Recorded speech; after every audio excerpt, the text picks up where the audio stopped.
and welcome to the Scriptures Are Real podcast. This is the podcast where we talk about elements of the Scriptures that have become very real to us or in some way have touched us deeply so that we can draw more power out of the Scriptures because we believe we need that power desperately and that it is real, the power that is in the Scriptures. I'm your host, Kerry, and this is a shortcast introducing us to the book of Job. I'm actually redoing this. I uploaded one that has had some audio problems, and we haven't been able to figure out why it won't upload correctly. So I'm just going to re-record this.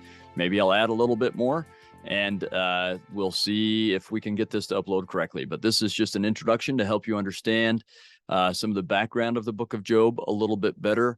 I have a longer episode with Josh Sears where we explore kind of the main theme of Job, just using Job as a springboard, the theme of suffering and so on.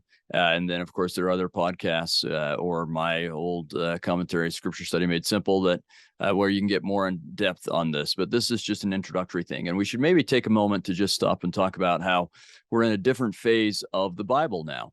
We've left the historical books, these writings that have been telling us the history. Really, we've had mostly narrative from Genesis. Obviously, it's not narrative when we get the laws of Moses and so on, but really we've done mostly a narrative from Genesis through the end of Esther. A lot of storyline that we've covered, really the whole storyline of the Old Testament. Now we're getting into the period that is called the writings, and then we'll do the prophets after that. And the writings include things like the Job, Ecclesiastes, Proverbs, Psalms, those kinds of things, and then we'll do the prophetic works. And so we're jumping in with Job, which is a fantastic book. It's a genre of what we'd call wisdom literature. It's kind of the speculative nature of wisdom literature. We have an episode on Proverbs coming up where we'll talk more about what wisdom literature is. But this is part of mankind exploring some of the really deep and difficult questions of life. And Job really takes those head on and wrestles with those questions. So we first of all have to ask ourselves, who is Job and what's the historical setting? But even before that, maybe we should address a question that's very pertinent to this podcast, since we focus on the Scriptures being real. And we have to ask ourselves, is Job a real person? And there are some fairly decent arguments for and against that. So, for example, the book of Job is clearly set up as a play. There's no doubt it's a play. I'm feel very convinced of that. It's set up as a play. So that may make us wonder whether the story is real or not. There is an element in this play that really makes people question a lot of things, where Satan and God have a conversation and Satan is allowed to afflict Job. Now, maybe we shouldn't understand this as Satan. It's best to like adversary or accuser, that kind of a thing is maybe a better translation. But so maybe it's someone who fulfills that role in the heavenly council. But it kind of in some ways seems like it's Satan. One way or the other, it doesn't seem like the kind of conversation that would actually happen. So that's a real question that we have to ask ourselves. It's just doesn't seem quite real in that way. But there are also some good reasons to think that Job is a real person. The setting seems authentically ancient. We'll talk more about the setting in a moment, but it seems authentically ancient. Job is referred to in Ezekiel and in James and the Doctrine and Covenants. Now, could God refer to someone who isn't real, but that everyone can learn lessons from anyway? Yeah, I'm sure he could do that.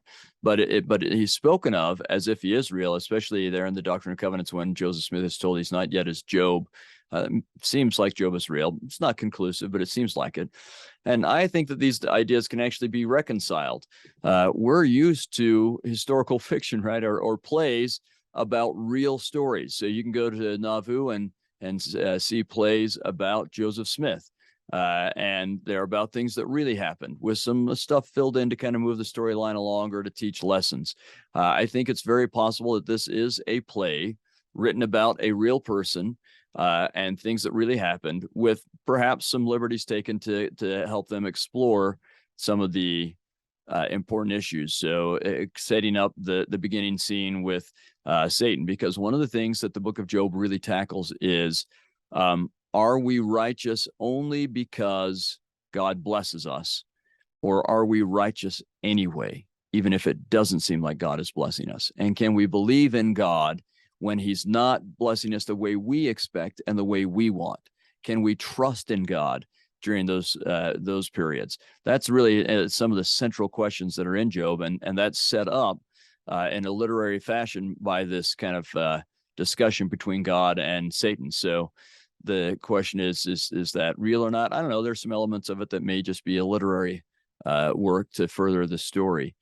Some of the dialogue is probably goes a bit beyond what actually happened and is expanded upon by this writer. Maybe, I don't know, but that seems certainly believable. And yet the writer is inspired, I believe. We've canonized Job.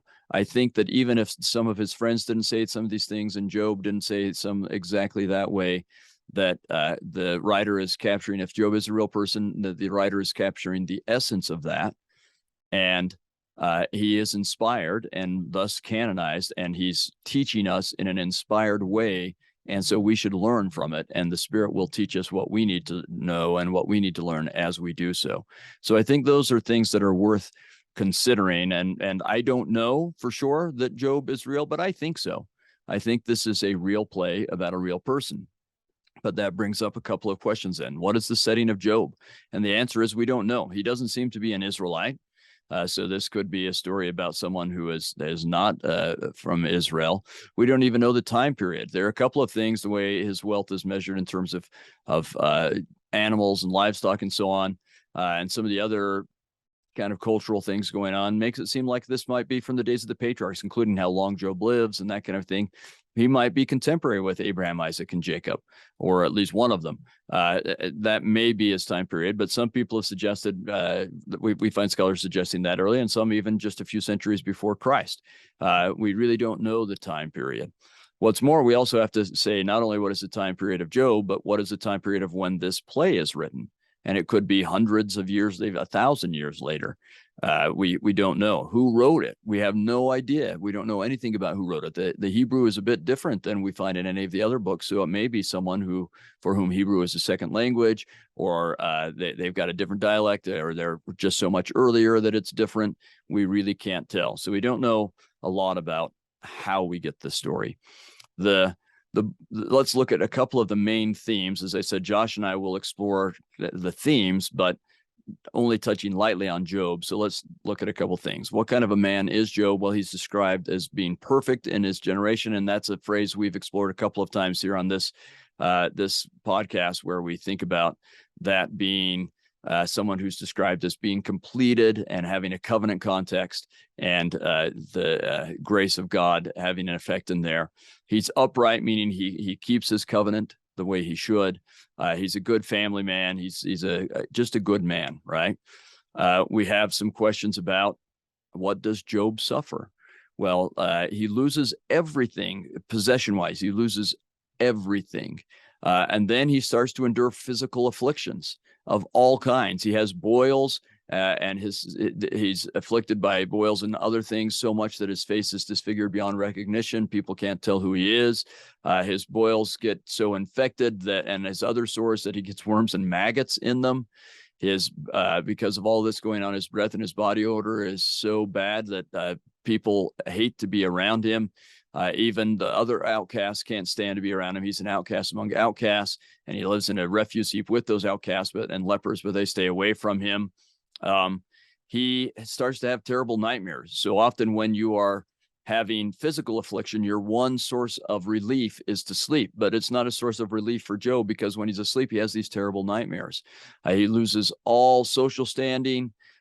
He's even kind of rejected by his friends, and in some ways his wife, who tells him to curse God and die. So his wife is probably the one family member that survived. Seems like is either having a spiritual crisis, and I can't blame her. Look at all that's happened to her and the loss of her children and so on. I can't put myself in her shoes enough to be able to make a judgment there, but he loses all of that, and his friends are accusing him unjustly, and really no one can understand him, and no one is fully listening to him. So all of those are important elements that we should take into account as we study Job. Now let's look at some of the key lessons that we learn from Job. One is that suffering is not always punishment. It's frequently not punishment. We can't tell a soul's condition from its outward circumstances. Job would seem to be a bad person based on some simplistic understanding of obedience and blessings, but He's obviously not. And so we really should be very careful in thinking that we understand someone by looking at their outer circumstances.